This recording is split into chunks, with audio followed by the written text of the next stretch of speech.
So we are back from our second day of Comic-Con, Friday. It's the first full day. Although I don't think that Thursday was not somewhat exhausting. It certainly was. It's just technically not a full day of conventioning. But, yeah, it wasn't too crazy. What did you guys think? I didn't think it was, like... I was really worried after how crowded it got last year that this year it was just going to be madness every day. So, I mean, like I said, when we, at some point, like, midday, we went up to the exhibit hall, and I was just like, this is weird, because it wasn't an insane mass of people. We could actually move around. I don't know what happened. I think it was because they had that middle part gone, so people could just spread out all the way. And, like, because remember what would happen is the right side would be crazy, like, you know, people, like, climbing over each other. Yeah. And the left side would be, like, the ghost town where you see, like, 10 people. But now you have that whole third of the show floor just open. And basically, everybody can spread out and like, oh, it's busy over here. I'll just go to that third of the showroom. And overall, they just reduced the amount of bottlenecks that were possible around the convention hall. There was no crazy Let's Dance thing that had everybody like, because that would just be a major choke point. Mm-hmm. I felt like there wasn't the Also, that was the major annoyance point of any show floor. It was like, oh my god, I can't hear this song one more time. It's so loud. I mean, it's already loud all the time, but that just made it worse. Anyway, go on. But yeah, I feel like that opened up everything, and thereby everybody could move around so much easier. And they also seem to have all the escalator entrances going. It didn't seem like there was a lot of restriction. They had pretty much 4 huge doorways into the show floor, and then they had all those escalators going up and down. So that I thought was helpful too. Yeah. The lower levels were still kind of a mess, though. Yeah, like sometimes getting in and out of the panel room. If you didn't like go like some sneaky way around, if you try to go directly, that would sometimes. Yeah, the lower levels, like I guess it's the first floor of this thing. Is still a body heat furnace. Yeah. Like, there's just no ventilation down those hallways, so it just gets really stinky. And the ceiling is low in those hallways. Like, the actual panel rooms have higher ceilings, but the hall between all that stuff is real low. And it's just... That's the biggest bottleneck still. And those escalators, like, because people are, like, streaming down those escalators, so then you can't get past them, so then people start waiting, and it gets, like, a huge mess. I don't know what they can really do about it, but it always gets really nuts around A's escalators. Yeah. It doesn't look like their construction plans to cover those. So unless they're going, they're going to break them down and like add like 2 new sets, alongside it. It's Probably no way not. around it. Yeah, no. That's probably just how it's staying. Yeah, it wouldn't actually. Yeah, you wouldn't be able to get around it then either way. So yeah. That's that. And that's actually too bad because I feel like the number one thing that needs to be remodeled there is the panel rooms in the downstairs area. I think it's dark, it's all like concrete and Very unwelcoming. unwelcoming. I mean, it's like should be carpeted, They it should also be have to have brighter. Pillars in them, so half people can't see the screens and Yeah, some it's weird things there. it's like the area that I want them to redo, and I don't think they're doing that. Like, because they keep saying that construction is actually almost finished for the Javits, and that nothing's been done with that. I will say the one place I also noticed bottlenecks were really bad, but there's nothing they can do about it, in my opinion, is anytime anybody stopped to photograph a cosplayer in Artist Alley, because those aren't the hugest things, that just caused like a major traffic jam. I remember one time I was trying to get to the Masters of Animanga panel, and there was this, it was Superman versus Bizarro Superman, and they decided to stop for a pose, and it killed traffic both ways, because it killed traffic one way, and then just like everybody trying to get around them, it just was horrible. I did have better luck getting to and from Artist Alley because that hallway, in the past, they've had big booths there, but this time there weren't any, so it was they zipped right really, through. it was really nice. But I don't remember who said it, but somebody was like, well, the only reason it's like this is they probably didn't sell the booth or whatever. Yeah, I mean, it looks clearly like there's curtains there where booths would have been, but there aren't booths there. Well, there were a couple little things, like there's like a...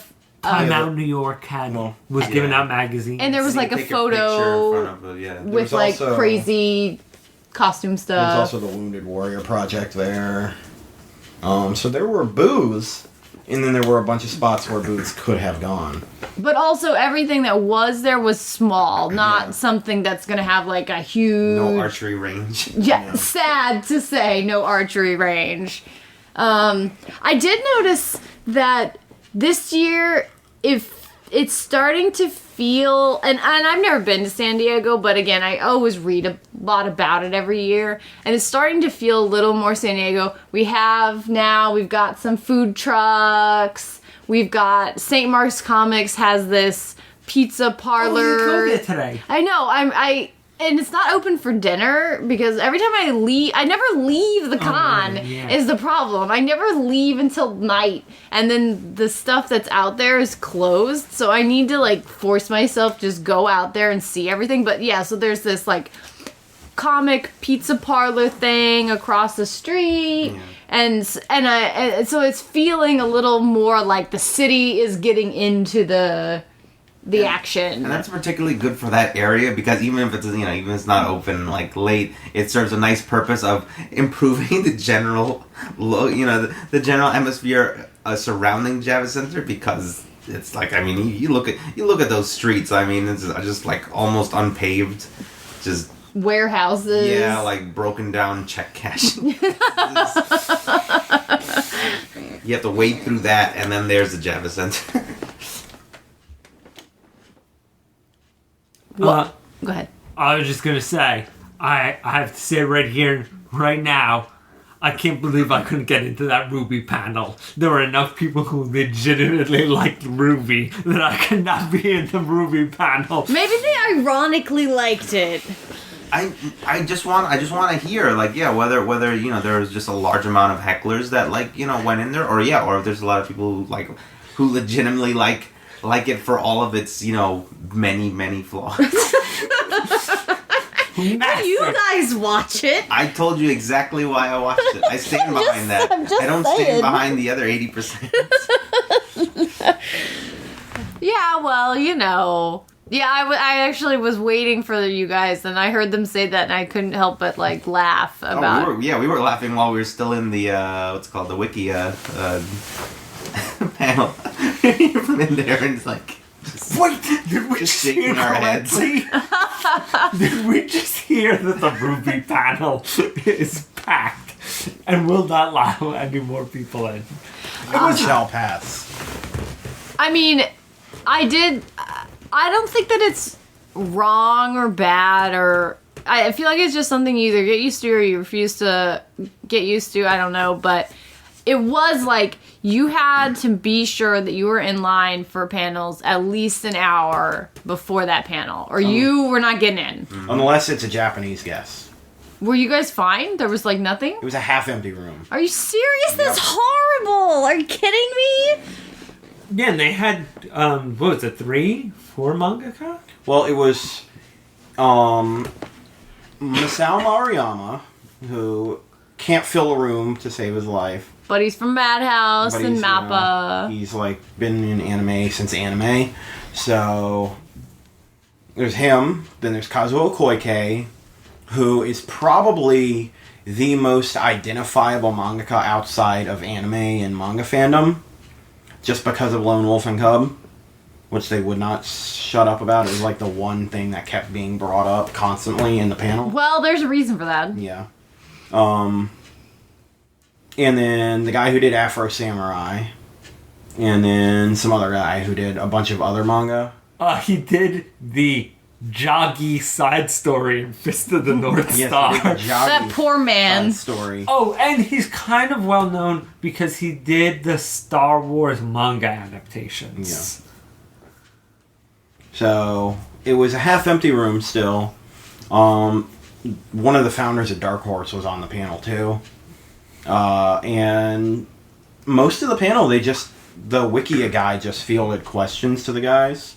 And they were all like the super generic kind of questions. So like, so what are your inspirations? Or like, how has anime changed in the 40 years you've been doing it? Or something like that. So it was all really boring stuff. And the only guy that was giving any interesting answers was Koike. Because, you know, he's this prolific mangaka who's in his mid-70s and can kind of just do whatever he wants. Whereas, you know, young guy whose best titles to his name are Star Wars manga and Joggy side story is not going to say anything controversial at all. I did learning that apparently, I mean, I'm sure certain people who listen to the podcast will know this instantly, but I didn't know Koike owned restaurants. What kind of restaurants? He didn't say. Hamburger joints. Like, Yeah, the Dark Horse guy just kept making jokes about Koike beating him at golf and stuff like that. But Koike is like, isn't he like obsessed with golf? I'm sure he'll like. He's a big golfer.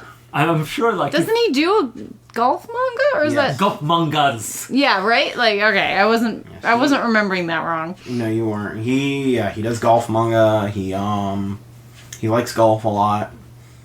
Vinny tried to ask a question about Mad Bull and it didn't really get translated well. But it gave us the most important fact of all. Yeah. That Kazuo Koike was like, I was tired. Why did I do Mad Bull? I was tired of doing dark, evil manga. So I wanted to do something lighthearted. And he also said just he a little really bit sexy. wanted it to be sexy. And he apparently really loves police procedural TV shows from the U.S. So he's like, what did he say? Criminal Minds or something like that. Castle. And Well, Castle. And Castle. So like he apparently likes those kind of shows. So he goes and makes Mad Bull. So yeah. Well, aren't you guys really grateful that he did? Yes, very, very grateful. But it's such a perfect insight into who he is when his idea of lighthearted sex comedy is Man Bull 34. Yeah. He's twisted, man.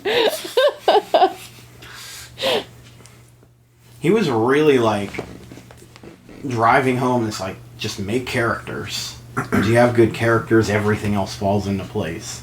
did good characters, and it was all about that, and it was all about like I did just like doing things. I like the one kid who asked them advice, and he's like, "Look, everybody else is gonna tell you make a good hero, and you're gonna come up with some blando hero nobody's gonna like. What you do is you make a great villain, and everything else you make the villain the perfect villain, and all the rest of the story." Yeah, he said like that's where you should start with his motivation instead of like what the hero sets out to accomplish. That sounds like good advice. Sounds interesting anyway. You know, he's done some big stuff, so he might know what he's talking about. Nah, that's crazy. And his school has pumped out some. I wish I'd gotten answer my question. Yeah. Ask my question about like students in the school, because he's like old enough that he's one of those guys who could basically be like, "Yeah, you wanted me to tell you about this guy? I will. Because what's gonna happen? I'm okay." You could ask him at the other panel if you get to go to it. So. Yeah. I was like, hey, I did Lone Wolf and Cub. I mean, leave me alone. I can do what I want at this point. I own my own company that makes stuff. So. Yeah, exactly. He owns his own publishing company. And he owns the school, so whatever. He's kind of okay right now. He's set. And he owns the restaurants. He actually owns all of Japan. Yeah. Maruyama barely talked, though. That's too bad. He seemed like kind of sleepy. Yeah. Honestly, there were too many people up there, and it was just kind of like the guy who was fielding the Q&A, the first questions, would just ask each of them a question. So he'd like, "So I have this question for you. No, I have this question for you, and then you, and then you," and it went straight down that line. And then at the Q&A, it basically became the Kazuo Koike show. Because they would ask these questions kind of to the panel, and he'd be the guy answering everything. And yes, like at one point where he did just take the microphone out of someone and started talking himself instead. So... Because he was like, essentially it was like, enough of this cliche, try your hardest and stuff. Here's how to make the good manga. Yeah. Yeah. He knows what he's talking about, so. Well, I think we also... Tits and violence.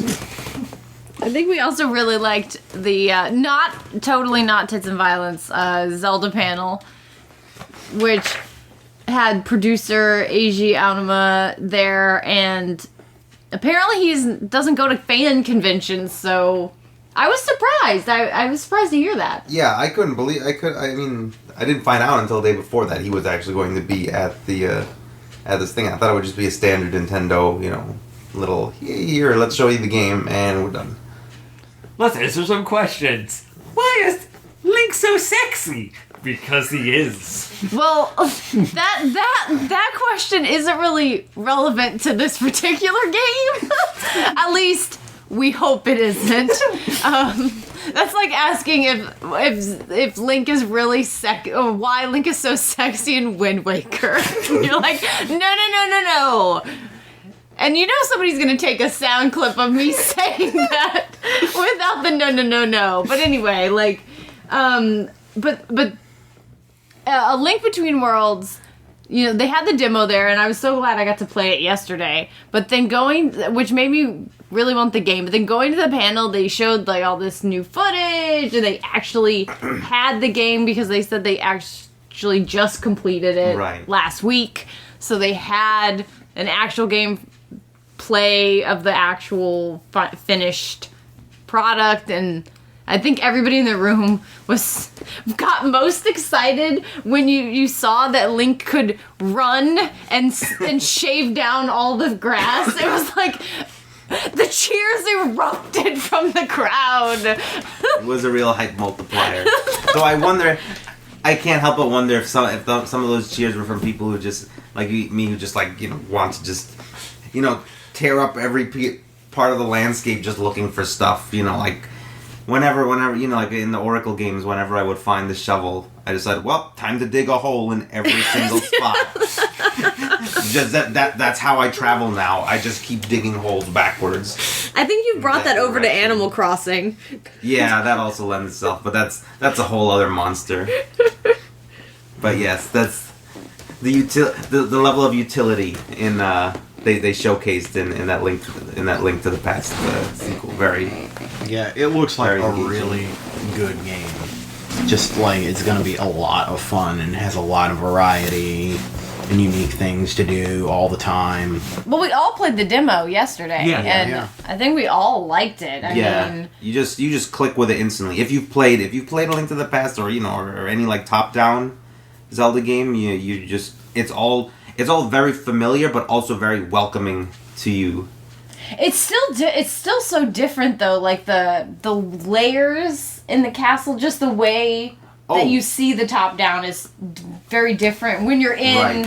When you're in places that have more than one story, it's just like Yeah, that's Crazy the thing wild. that's cool about the game is it's using multiple layered stages and dungeons. Yeah. And it's using perspective to kind of trick your eyes. And that's where the 3D is kind of neat too. So it's like if you're not playing it on a 3DS, it'll be kind of disappointing I felt, because it's like it's popping into the screen when he jumps up and stuff. but I feel like the first time you kind of bounce up and you realize, boom, there's like a whole new level. It kind of has like a effect. It has like a real, oh. yeah. I just thought so much of it was very clever, and I love getting onto the wall as a painting. Yeah. That kind of reminded me of like a little Paper Mario E kind of stuff going on with the messing with like the 3D and 2D world. Oh, and we also played the 2DS. Yeah. So we got to try those out, which was cool. It is a Alright. remarkably comfortable system. I have to give it that. Like when holding it in my hands, like it felt good. I was surprised though, kind of how small the screens were on it. Yeah. I They're didn't the same check if size they as the were- regular 3DS screens. I guess the way that it's shaped, it seems like they should be bigger. I don't know, something about it. Well, do you know that it's actually under that panel, it's one solid screen. And then there's a piece of plastic over it, cutting it up into the two displays. Huh. Because the way it's built, it's cheaper for them to just use one panel and then just not use pieces of it than to use two separate displays. Which is also why it's one slab instead of it shutting like the other ones. Because it's clearly like the reason it exists is because the 3D thing is too expensive to make the regular 3DS $130. So they needed to build something else to make it $130. It was just the shape of it. Like I also Yeah. found it very comfortable, but the shape of it, for me, one of the things I like about DS or any portable is like put it in my pocket. Mm-hmm. Put it in my pocket.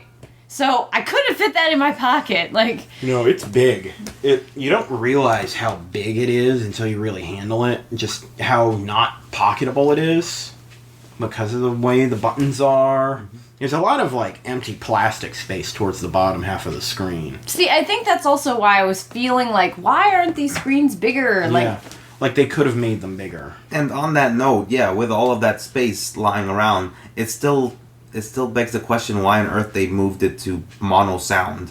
I don't see why they couldn't have fit in double Like speakers on that. Like if it were just a standalone system, and you just wanted a cheap extra DS to keep around home, I think it would work just fine if they hadn't cut it down to that mono sound. Yeah, there are some odd decisions with that one. It just seems like it's just there to be cheap.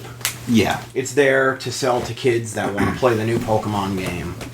which is fine. Yeah. I mean, I have nothing they're against it marketing it. existing. It's just like it doesn't seem like I would be going for it. You I know? honestly like. Everyone says it's comfortable. I didn't like the shoulder button placement. I felt like it was too high. But I think I also wanted to hold it lower than it wants you to hold it. Like, because you're kind of holding it in the middle. And all the buttons are there, and there's just all this space down there. But, like, I'm used to holding, like, a DS where you're kind of, your hands are resting on the corners. I wonder if there was some way they could bring the grips closer to that of like the Wii U pad. Yeah. If that's. I mean, it's just because it's not built. they're not they're clearly not working on the portable aspect of it, so they might as well give you something a little more ergonomic. It's just built in such a weird way. Yeah. I did play the Phoenix Wright demo, and I will say I really enjoyed it because I was hesitant to do it because I'm like, I'm just going to buy the game, so why play the demo? But it was very clever that they made the puzzles in the demo different than the ones you play in the game. So you play the demo and you definitely got what the game is going to be like. But when you play the game that you buy, new puzzles, new experience, and you don't feel like you wasted your time playing the demo. So I know it's a pain in the ass to do, and that's why but I thought that was very clever. I appreciated that. The things I liked best about the Phoenix Wright demo, because I didn't play it, was that they had a Phoenix Wright courtrooms, and you had the stand, and then you could get up there and look terrified as he points at you yelling objection. And also that Capcom, all of their games, that they each had their own custom headphones that had like whatever the game was, they were on the headphones, which I thought was just cool, nice little thing. But I just want to take them, like, Here my new Phoenix Wright headphones. they are sweet. At the same time he was playing Phoenix Wright, I tried Strider, the new downloadable Strider. I can't Double Helix is the studio that's working on it. Were those the that wasn't the Bionic Commando guys, right? No. Double Helix did a couple of the Silent Hill games that weren't very good. They're also doing the Killer Instinct game that doesn't look very good. Oh boy. And then they're doing the Strider game that's not very good. So a really strong pedigree right there. And yeah, it looks right, it moves right, but it just wasn't fun. It just kind of like, it's just like you're running across the screen and then just suddenly bad guys, and then it's just heck a bad guy up and you just keep moving and you get shot by a rocket launcher. It just didn't really click to me in any way. For some reason, I don't remember the arcade Strider or the Sega Strider. I remember the one for the NES that was kind of like puzzle, not like, kind of like an action-y game with a little bit of Metroidvania. Mm-hmm. And I remember the music from that one. But that is oddly enough the Strider that I remember that everybody else remembers the arcade one in the Sega game. Mm-hmm. Man, that one was kind of disappointing. What other games did we see? Bayonetta 2? Bayonetta 2. Oh. Which we didn't play because the line was too long. And it was too long of a demo. So it's like, it was a 10 to 15 minute demo. Yeah, I'd say. it was lengthy. I mean, that's about as much gameplay as the first demo gave you, like the one that we got to download. Right. But the thing about that is it's like a 10-minute demo, and they only had one station going. So, if there's 5 guys in line, that's an hour wait to play the game. Yeah, that was a huge mistake on their part for a game like that. Which is how, it was when they were demoing the Wonderful 101 a year or two ago. Yeah. It was the same kind of thing. It's like, hey, here it is. Wait an hour, but there's only 2 guys ahead of you. Mm-hmm. So... Yeah, actually, I mean, in a way, and I tweeted about this, I kind of appreciate that they want to give you, a real demo experience. Okay, you get, a real feel for the game, but at the same time, this is Comic-Con, there's, a billion people here. Does my Zelda demo really... It was a 10-minute demo! Yeah, it was a long demo. And they had a ton of stations for that, thank goodness. Plenty of stations for the 3DS games, but... Yeah. But I mean... One per Wii U game. But either way, I just feel like... I appreciate it, but at the same time... You can make it a 5-minute demo, I mean, they had a bunch of Mario 3D World demos. They had a couple of Donkey Kong Country. Oh, did they? They did. They had a couple of Donkey Kong Countries. They had a couple of Wind Waker HDs. and then one Bayonetta 2 in the corner. So Nintendo's booth always feels like it needs to be twice as big and have twice as many stations. Well, we know that would cost twice as much money. Exactly. But it always feels like it needs to be bigger. It was cool that they were selling stuff this year. Like, actually, a lot of the industry booths in the past have not sold stuff. Like, they just display stuff. Yeah, game booths, but other booths too. Like, not selling a lot of stuff. This year, I saw that sort of change. I think almost everybody was selling at least a few things. But yeah, this time the game booths were also selling stuff. So Nintendo they didn't have anything that was exclusive to Comic-Con, which would have been cool. Like a skin for your DS or something, you know, that would have been neat. But at least they were selling the Pokemon DSs and they were selling the Wii. The Zelda themed Wii U consoles. And then in other and they were selling their games. They a few things, yeah. They had that wonderful 101 shirt. Yeah, and I some still plushies. need to get that. Yeah, it's wonderful. Hopefully, things have calmed down, you know, at Nintendo World after this weekend's events. Last time I was there, at least they had wonderful 101 shirts, and hopefully they still have that huge stuffed thwomp. I didn't see that. Yeah. Like I said, I hope it's still there. Huh. I mean, it wasn't at their Comic-Con booth. It's at Nintendo World Store. Oh, at Nintendo. All right. Because I thought, man, I feel like I would have saw that. Other video game booths, yeah, they definitely had their merchandise out this time. You could pre-order a whole bunch of titles from the Namco Bandai booth. Ubisoft had their usual dealies, like, hey, get a shirt. They always let you pre-order all their games, and then they give you a shirt. Square had their booth, which I didn't go to, but they had their Square Enix products booth. I didn't even see that booth. I don't know where they were. They're towards the front, but like it's a big black. If you're coming at it from one side, it's just a black wall. Oh. So if you got to come from the other side, and then you can see like all the Play Arts. Yeah. Yeah, Play Arts is their brand. All the Play Arts figures that they're selling. Yeah, So, I totally didn't see that. I probably just thought it was the Ubisoft booth because it's all black. Because it's like Watch Dogs, big black. It's just a black box that you go in and it's like no videos, no phones, no pictures, no talking, no looking, no. For all we know. For all we know, they could have just been shown absolutely nothing after waiting time, but they'd feel so foolish if they told anyone otherwise. They just walk out of there pretending they did. And they have to sign a waiver anyway, so that they can't tell anybody. We're totally behind the Watch Dogs. Well, you know they're not handing out any cool inflatable weapons like they have done in the past, like with Assassin's Creed, where you got... Well, the last one they gave you the hatchet. Yeah. At PAX, they had the hatchets for Assassin's Creed. Didn't they have cutlasses for... I feel like we got something. Yes, they had swords for the last one. Yeah. The pirate one? Or no? Hatchet. They had the... Yeah, hatchet was for 3, and then I think they had cutlasses for 4. For Black Flag or whatever. Yeah. And then, so they've been doing that stuff, and then they didn't have anything for Were they going to have a deadly PDA for Watch Dogs? Yeah. Inflatable PDA. Just a giant inflatable PDA. Giant inflatable cell phone. That's all you need. That would have been awesome, actually. I would have totally gone and got one of those. Kate could finally have her smartphone. Yeah. It would just be an inflatable. And it would be, like, immediately tracked by Ubisoft. Ubisoft goons. It would be a stretch, but they could have given out these data dogs.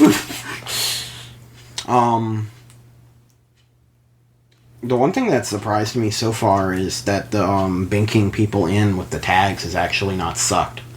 So I've had, like, no problems. It's been quick. I mean, tomorrow's the true test. Yeah. Because that's the craziest day. So, and they've been doing bag checks. But your bag check is... So you go through, tap your badge, then later... There's a bag check. Or is it the other way around? Other way. Yeah, they do the bag checks and then they tap you in. But if you don't have a bag, you can just zoom right through and tap. but there's like a gap between them, so, and there's space for people to sort of like move to the side and, you know, get their stuff out or whatever, instead of them being right next to each other, which seemed to cause problems in the past. Yeah. And I was saying, if anybody's been to like Disney World, that's how they do it. There's like a bag check, and then you go up to the ticket things, but there's like a big area before you do that. So that seems to work for them. So it's working here as well. I like it. I mean, I have no problem with it, because if it keeps like an extra 2,000 people out of the convention that didn't buy a ticket, taking up the space of everybody who did, like, I'm fine with that. No problem. Yeah. The only real problem is that it stole your Twitter account. Yeah. Yeah, through that stupid registration thing. Which I regret doing, but whatever. I mean, I removed their access this morning. But I mean, I only knew about it because people tweeted at me telling me that it did it. So I wouldn't even have noticed it unless people were like, hey, it looks like New York Comic Con hacked your account. And it's like, they didn't hack it. It just was like, register your badge using your Twitter account. Didn't say anywhere in there, we're going to automatically tweet whenever you come in and out of the convention. So, or if it did, it was in that super small fine print that no one reads. But whatever, I revoked the access, problem gone, deleted the tweets, life goes on. But it's just something to know. I mean, Yeah, like, it's that's weird. If you don't want it Yeah. kind of connected to your every move or whatever. Yeah, But we haven't had to tap our badges at any other point. Yeah, It's just when we just- go in and when we leave. Yeah. I mean, that's the only time you're supposed to be doing it. But it's been simple, easy, no problems. I wonder if anybody else has had problems. I haven't really seen anything, so I don't know. But yeah, I mean, I thought it was a good second day. I'm feeling good. Mm-hmm. Not too exhausted. Just regular exhausted. Normal exhausted. Totally broke. Blew all our budgets. So what was everybody's favorite item they spent way too much money on? Okay, if I don't say the $60 Transformers print, I don't know why I bought it. Yeah. It's amazing, guys. It has metallic ink silk screened on it. It's all silk screened, but there's metallic ink, and it features jazz. So it was my destiny to buy it. Yeah. And it was only like a one of, I forget how many it was. It's numbered, but that's what I like. I love numbered prints, limited. Like, that makes it feel worthwhile. Like, I mean, it's worth how much I paid for it anyway, because it's a laborious process in order for them to make it. But it makes it all the more worthwhile to know that there's only, 100 of these or whatever, and they're not going to print more, that sort of thing. So Yeah, I really liked, the print I got, which is... yours is bigger and more expensive than mine. Yeah, mine was like 80. And it's huge. And it's huge. And it's Transformers the movie, so it's awesome. And it's also the variant colors. It is the variant. And with the metallic. metallic ink. We're bad influences on each other. Yeah, pretty much. It was amusing to watch that all unfold. Yeah. The rapid discharge of money. Right at the beginning of the damn convention, too. But if we hadn't gone there right then, all that wouldn't have stuff would gotten have sold out. Yeah, exactly. The movie ones were all gone next time we went by there. But I ran into so many Transformers people. It's like just walking around those booths, getting caught up in conversations with guys talking about Transformers. And then when we went to the Artist Alley, bumping into the guys, all the Transformers artists that are there. Yeah, I felt like that the product just had a huge presence. Yeah, I mean, they're awesome. So... Yeah, it's explainable. So there's a good chance I will be going back there on at some point and getting a print of what's his name, Swerve, who's awesome. So because there was a really cool print of him from one of the current artists, and no more money. I'm getting more money tomorrow. I'm just doing it. Mm-hmm. Yeah.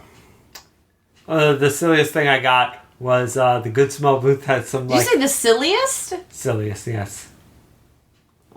most frivolous Most frivolous. Okay. was that guidebook I got, mostly just because it has a Sing Gilgamesh cover, and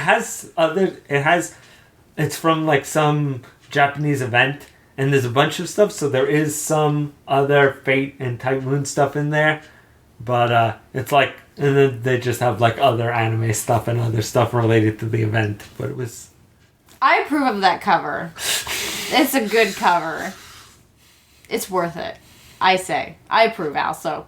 And I got the winter and summer Fate Zero Cafe manga from Kamaket, so I was like, all good. Yeah, I mean, I've had mostly my usual mix of books and T-shirts that I always pick up. I seem to be getting progressively more prints from the Artist Alley, which troubles me. Especially because I gave him some tips about what to do with those prints before this podcast. Yeah, it feels like that'll only be increasing in the future. If it makes you feel any better, it's also increasing my purchasing of prints. That's true. The two items of note that I can say that I got were, one, I've been in the market for like a good set of dice for our D&D sessions, and since I hadn't bought a set yet, I thought, oh yes, well, if I'm gonna buy a set, I might as well buy these set of golden dice that just happen to be there. I had been looking for some metal dice, and these just happened to be in the right place at the right time. So I love that they come in a little bag too. Yeah, that was nice. Yeah. But I think I have to say the favorite thing that I picked up here is this little book that our valued customers guy was selling. The Artist Alley is called The Worst Arcade in Town. And it is just a collection of these made up arcade cabinets. And they're absurd. Yeah, just completely ridiculous concepts. For hours of entertainment. It was like for $3. For $3, and then everyone should buy this because and he's in Artist Alley, kind of near the back. But it's so perfect if you're just standing in line and you need to lighten up your day. Just open one of these pages. Yeah, during our wait on at the very end of the line to get into the Zelda panel, in between watching the guy at the end, shoo away any people and crush their hopes. The K was looking at these cabinet things. We've got games like A Complete List of Your Shortcomings and Past Failures, or Get Slapped 25 cents. It's a truly remarkable book. I had to go get a copy for myself after looking at some of those. I know, we bought 3 copies amongst us, so... Yeah, it's kind of awesome. Our valued customers is awesome to begin with. Yeah, you got a shirt too, right? Yes, I got a shirt. I've already got a print. I've got postcards. I've got the book. I'm a big fan, obviously. He was really nice, too. Yeah, he's a really nice guy there. And I don't know who was with him. I don't know if that was his, girlfriend or wife or just friend. I don't know. I don't know who she was, but she was nice, too. But, yeah, I thought it was a great second day. I think we were kind of talking about before the podcast, just kind of going in with a more casual attitude has really, helped. It just made it more fun. Mm-hmm. Yeah, because I feel like I didn't get into the Venture Brothers panel, which I kind of didn't expect it, and I just went somewhere else. I just went and I walked around an Artist Alley, went to talk to Ed for a few minutes at the Vertical booth, and I had a good time. And I feel like if you want to be salty about not getting into something, you're gonna have a bad time because you're gonna feel salty. Yeah. But if you go up and have something fun, you're gonna have fun. Yeah. Right. Yeah. It is not wise to stick to a very strict schedule. If you go in there having this whole set of panels that you need to be into at this precise moment, I'm sorry to tell you, it's not going to happen. Mm-hmm. If you have those 1 or 2 that you want to dedicate an hour or so waiting in line for, go for it. It'll be worth it when you get in. But don't plan your entire trip around just some of those. You have to expect that sometimes unexpected things will happen. But hey, there's still a whole show floor, a whole artist alley for you to look around, and then other panels that you may have overlooked. Because the clearest example of that is me and Vinny from All Geeks Considered. We're going to go to the Welcome to Night Vale panel, and I forgot the room that I was in. We went into the wrong room, and so we got that guy from The Office. Yeah, BJ Novak. And BJ Novak was talking about his book, and it was really good. And he was like, he's obviously a writer and a comedian and a performer, so he obviously knew how to tell a joke and, entertain an audience. And so he read a few short stories from his book, because it's basically just a collection of short stories. He's like, some of them are a page, some of them are full 15 pages, basically as long as it takes to get the joke, no more, no less. And so, yeah, it was just, he told this great, one of the stories was about this guy who basically hijacks a person running a planetarium tour to tell him the secrets of what is dark matter. And it was so it was not the panel we were wanting to go to, but we had a great time because we just Go with it. Just go with the crowd. Go with the flow of it. I just think it's worked out so far, and I hope that tomorrow brings the same thing. So Yeah, I gotta look at the schedule for tomorrow now. see, that's how casual it is. Well, that's not actually how casual it is for me. I have a list of stuff I was interested in, but whatever. We're gonna pretend. That's how casual I am every year at these things. Yeah. So. Its benefits have really shown this time. Like, my stress levels are way further down than they were last year. all right. Till tomorrow.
It's just that's the Scott Pilgrim thing you got, right? They have it counted as a one-up currency, but I also like it. They have in Scott we trust, but then on the bottom, bread makes you fat, which is a. Is that like a meme, or is that an actual thing? It's a known line from the comic, because at one point he's eating he had just learned to make like garlic bread, or you say like it's one thing he knows how to make really well, and he's like I love bread. It's like if I could I just eat bread all the time, and he's just like, and then the girl's like bread makes you fat, and he's like bread makes you fat. It's just really But then it like destroyed his life. He's like. Oh no. Oh hey, I want to see the witches. Oh, also we need to watch DLC. Yes, we do need to do that. He's gonna pull it. I already have it on my computer. Oh, excellent! I'm glad to hear that. Let me see the witches. I'm not open on it. yeah, those like the pages feel really delicate. Oh man. pass it over when you're done. I hope the second one ends up like, having the same look. Like, sit in. That would be much appreciated. Oh yeah, wow, it's a lot lighter than I imagined. Al, you know what I can say Pages about are these pretty dice thin. too? If they give me good rolls, I can say they're blessed by the goddesses. And if they give me bad rolls, I can say they're cursed by Sarah. Those are golden promises. Oh, it has I love books that come with the bookmark ribbon. This is awesome. Love that. Okay, it's the soundtrack and the Blu-ray in here. Yeah. Forgot the soundtrack. There's an Inferno Cop picture in here. Yeah, at the back. It looks like some mini Inferno timeline Cop or something. X of Tweety Witches. Not Tweety Witches, Little Witch at the Academia. The crossover that needs to happen. This is really nice. I have no idea where I'll put it. Oh, it'll fit. It's not that big. I think I'm It'll just gonna fit, like, it'll end up with, like, my, NIS. NIS stuff, Yeah, yeah. that's what I was thinking. Well, now that I have my new shelves that are like way bigger and taller and stuff, I can fit everything everywhere. Like I don't have to. Or as far as like height and such goes, I still don't have enough room for everything because whatever. I'm a nerd. You should always have too much stuff. I'm always gonna. That's how it works. This looks awesome. So how about that Comic-Con? All right, so let's hold on. Let's be formal for a second here.